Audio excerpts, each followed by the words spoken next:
na wadau kutoka ndani na nje ya nchi. Ushiriki huu mkubwa ni uthibitisho tosha kuwa ajenda ya nishati safi ya kupikia ni kipaumbele cha kila mmoja wetu. Ni matumaini yangu kuwa kongamano hili limekuwa jukwaa adhimu lililofanikisha kuleta pamoja sekta binafsi, serikali na washirika wa maendeleo katika meza moja. Katika siku hizi chache tumeshuhudia ubunifu na teknolojia, kuanzia majiko ya kisasa ya umeme ambayo yanatumia mfumo wa e-cooking, mfumo ya kisasa ya gesi iliyowekwa kwenye mitungi midogo yani LPG, hadi mkaa mbadala yani briquettes uliotengenezwa kwa mabaki ya mazao. Teknolojia hizi zinaonyesha wazi kuwa suluhu zipo na zina uwezo wa kubadilisha maisha ya wananchi wa kawaida. Ndugu washiriki, serikali ya Jamhuri ya Muungano wa Tanzania chini ya uongozi thabiti wa Mheshimiwa Daktari Samia Suluhu Hassan, Rais wa Jamhuri ya Muungano wa Tanzania, imeweka dhamira ya dhati katika kuleta mapinduzi ya matumizi ya nishati safi ya kupikia. Mapinduzi haya yanaongozwa na mkakati wa taifa wa nishati safi ya kupikia wa mwaka 2024-2034 ambao unalenga kuhakikisha 80% ya Watanzania wanatumia nishati safi ya kupikia ifikapo 2034. Takwimu zetu zinaonyesha kuwa mpaka sasa 29% ya kaya nchini zinatumia nishati safi ya kupikia kutoka 6.9 mwaka 2021 mpaka leo hii. Hata hivyo, takriban 71% ya kaya hapa nchini zinategemea kuni na mkaa kama nishati kuu ya kupikia. Tunalo jukumu kubwa la kutoa nishati mbadala ambayo ni safi ili kuwezesha kundi hili kubwa kubadilika, hivyo kuokoa mazingira yetu na zaidi kulinda afya ya vizazi vya sasa na vizazi vijavyo. Ndugu zangu, katika kuhakikisha tunafikia lengo la 80% mwaka 2034, serikali imefanya maamuzi mbalimbali ya kisera na kiutendaji, ikiwa ni pamoja na kuondoa au kupunguza kodi mbalimbali kwenye vifaa vya nishati safi ili kupunguza gharama ya vifaa hivyo kwa mtumiaji wa mwisho. Imehamasisha matumizi ya nishati safi ya kupikia katika taasisi kubwa zinazolisha zaidi ya watu 100 na kusogeza miundombinu ya nishati safi karibu na wananchi. Hatua hizi za serikali zinafungua fursa kwa wawekezaji ndani na nje ya nchi na kuwekeza katika eneo hili ambalo tayari lina uhakika wa soko, sera wezeshi na utayari wa kisiasa kwa kiwango cha juu sana. Nadhani hili mnalifahamu na mmeshuhudia Mheshimiwa Rais katika majukwaa mbalimbali akipokea tuzo mbalimbali. Amekuwa kinara wa nishati safi ya kupikia Afrika, amekuwa kinara wa nishati safi ya kupikia duniani, lakini amekuwa kinara kwa kuhakikisha kwamba anaweka ruzuku ili vifaa au miundombinu yote ambayo inahusisha matumizi ya nishati safi ya kupikia inakuwa rahisi kwa Watanzania wa kawaida. Pamoja na hatua hizi, kongamano hili limefanya kazi kubwa ya kuibua na kujadili kwa uwazi changamoto halisi zinazorudisha nyuma kasi ya mabadiliko haya. Tumewasikia na tumebaini angalau mambo makuu manne. La kwanza ni gharama za teknolojia. Bei ya awali ya kununua vifaa na majiko ya kisasa bado iko juu kwa familia nyingi za kipato cha chini. Katika eneo hili, serikali imejitahidi kuondoa kodi mbalimbali, ikiwemo kuondoa kodi ya ongezeko la thamani kwa uingizaji wa malighafi zinazotumika kutengeneza mitungi ya gesi, kusamehe kodi ya ongezeko la thamani kwenye mita janja za gesi za mitungi na misamaha mingine ya kodi na ushuru yenye lengo la kupunguza gharama za kutumia nishati safi. Changamoto namba 2 tulioibua katika mijadala yetu hii ni uelewa mdogo wa wananchi. Kuna dhana potofu na mazoea yaliyopitwa na wakati kuhusu usalama na matumizi ya nishati mbadala kama gesi na umeme. Katika hilo, ipo fursa kubwa ya kuendelea kutoa elimu kwa lengo la kubadili mtazamo na tabia zilizozoeleka. Upatikanaji wa nishati safi ya kupikia vijijini. Hii changamoto ni ya miundombinu ya usambazaji inayofanya nishati safi ya kupikia kuonekana ni ya NASA au ni ya mjini tu, huku maeneo ya vijijini yakisahaulika. Ndugu zangu, nilikuwa napitia ripoti ya wizara kabla sijafika hapa. Inaonyesha kwa kaya za mijini kwa maana ya majiji na miji ni 48% tu ya Watanzania ambao wanatumia nishati safi. Na asilimia hiyo ni wachache sana wanaotumia kama chanzo chao cha kwanza cha nishati. Mtu anaweka kajiko ka gesi pale, anasubiri mkao ukiisha ghafla au kitokea nini au sikukuu au siku ana wageni ndio anapikia nishati safi. Na kwa upande wa vijijini ni 8% tu ya kaya zote za vijijini ambazo zinatumia nishati safi ya kupikia. Kwa hiyo hilo mlioliibua katika mjadala huu ni la kweli, limefanywa tafiti, na ni mimi na nyinyi tunalo jukumu la msingi la kubadilisha na kuongeza nguvu kuweza kuhakikisha nishati safi ya kupikia inatumika kama kipaumbele, inatumika kama njia kuu ya mapishi na matumizi ya majumbani. Jambo la 4 ambalo ni kubwa na nimeliona hata katika mabanda mengi ni mitaji kwa wafanyabiashara. Wabunifu na wafanyabiashara wetu wa ndani, hususan vijana na wanawake, na wanapata changamoto ya kupata mitaji na mikopo yenye masharti nafuu ili kukuza biashara zao. Na hilo nimeliona kwa mdogo wangu, ametengeneza teknolojia nzuri, ana miaka 26, serikali imejinasibu kusaidia vijana, lakini anapata changamoto ya kupata nishati safi. Na kwa sababu alikuja kwenye kongamano hili, tumeshafanya mawasiliano namna bora ya kumsaidia ili na yeye aweze kunufaika na kutunufaisha jamii ya Watanzania kwa kupata nishati safi ya kupikia kwa wakati. Ndugu washiriki, ili kushinda changamoto hizi, serikali peke yake haiwezi. Badala yake tunahitaji ushirikiano wa dhati kati ya serikali na sekta binafsi. Hivyo basi wito wangu kwenu leo, kwanza kwa sekta binafsi, ongezeni uwekezaji katika uzalishaji wa ndani wa majiko na nishati safi ili kushusha bei, na jengeni mifumo imara ya usambazaji itakayofika hadi vijijini.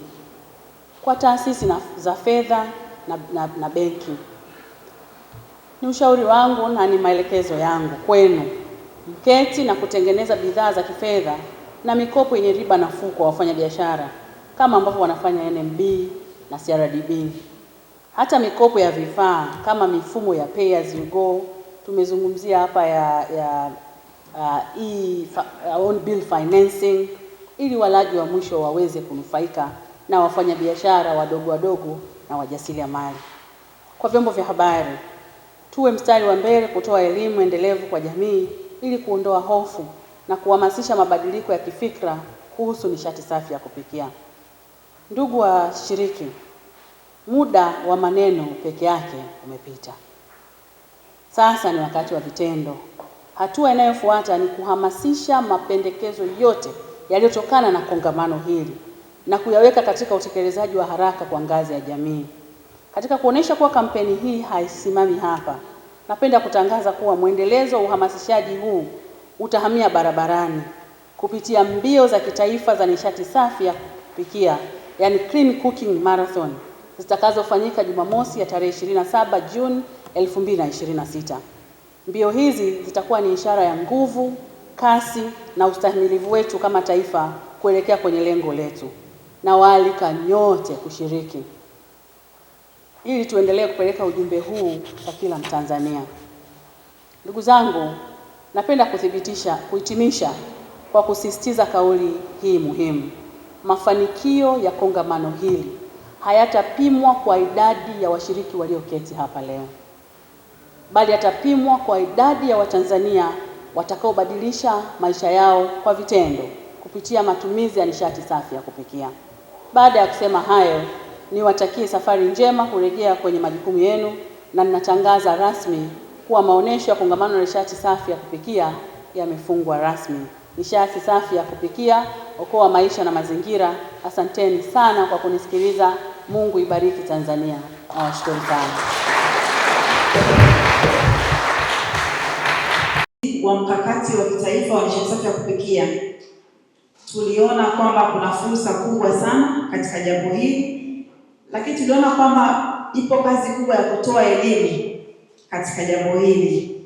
Kwa hiyo ndio baada ya mkakati kuzinduliwa na kinara wa nishati safi ambaye ni Mheshimiwa Rais wetu Dr. Samia Suluhu Hassan mwaka 2023, ndipo na sisi tulizindua kongamano la kwanza la nishati safi ya kupikia pale The Superdome Masaki, ambapo tulifanya mafunzo ya siku 3 kwa wanawake wa Dar es Salaam na mkoa wa Pwani, na tuliwawezesha kwa kushirikiana na kampuni ya Oryx, tuliwawezesha wanawake 250 wakapata majiko ya nishati safi ya kupikia kutoka mkoa wa Pwani na Dar es Salaam. Kwa baada ya kongamano hilo tukaona kwamba pamoja na mafunzo ambayo ni endelevu katika mikoa mbalimbali, ambapo mpaka sasa tumeweza kufika mkoa wa Arusha, mkoa wa Kilimanjaro, mkoa wa Pwani pamoja na mkoa wa Dar es Salaam, lakini tutaendelea kwa mikoa mingine 10. Kwa hiyo baada ya hapo tukaona kwamba kuna namna tofauti za kuhamasisha matumizi ya nishati safi ya kupikia.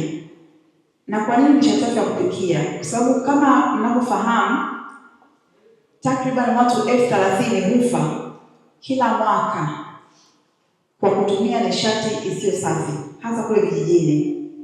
Takwimu hiyo ni kubwa ya hivyo vifo, kuzidi malaria, kuzidi ajali za barabarani. Hivyo basi sisi tukaona upo umuhimu wa kuwafundisha watu wabadilishe mtazamo, waweze kuhama. Kwa hiyo pamoja na mafunzo tukaanzisha mbio ya nishati safi ya kupikia ambayo msimu wa kwanza ulifanyika mwaka jana hapa jijini Dar es Salaam, lakini tukawa na session kule Nane Arusha, na msimu wa pili utaweza kufanyika siku ya Jumamosi hapa Dar es Salaam Clean Cooking Marathon katika viwanja vya St. Peters pale Oysterbay. Wangapi tutashiriki? Ndio. Na nataka niwape habari njema, mgeni wetu rasmi atakuwepo kukimbia pamoja nasi. Sasa wewe ni nani usiwepo?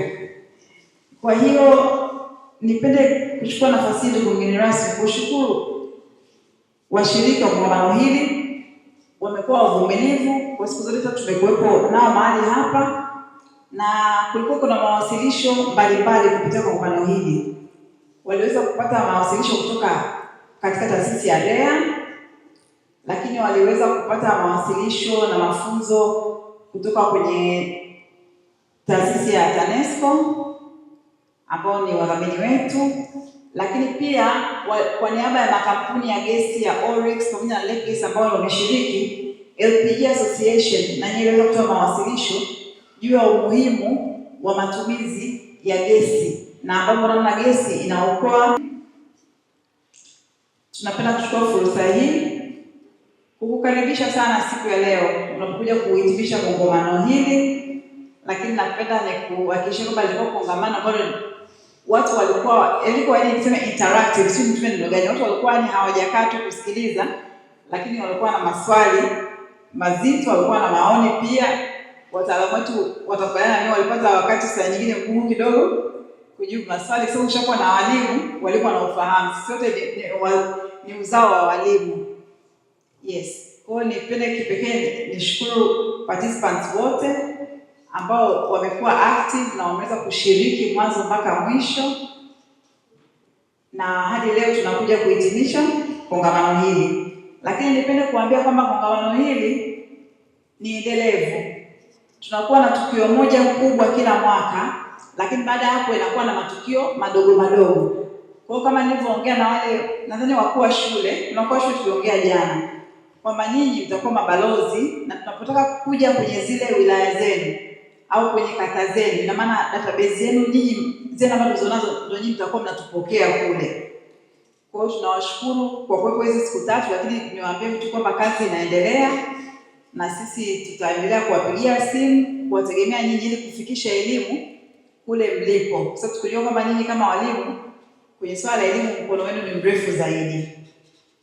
Kwa hiyo kwa hayo machache juu ya overview ya hii kongamano, naomba nichukue nafasi hii nimkaribishe mwakilishi wa katibu mkuu wa Wizara ya Nishati ndugu Mgejwa aweze kuja kutupa machache, na yeye atatusaidia kumkaribisha mgeni wetu rasmi. Karibu sana.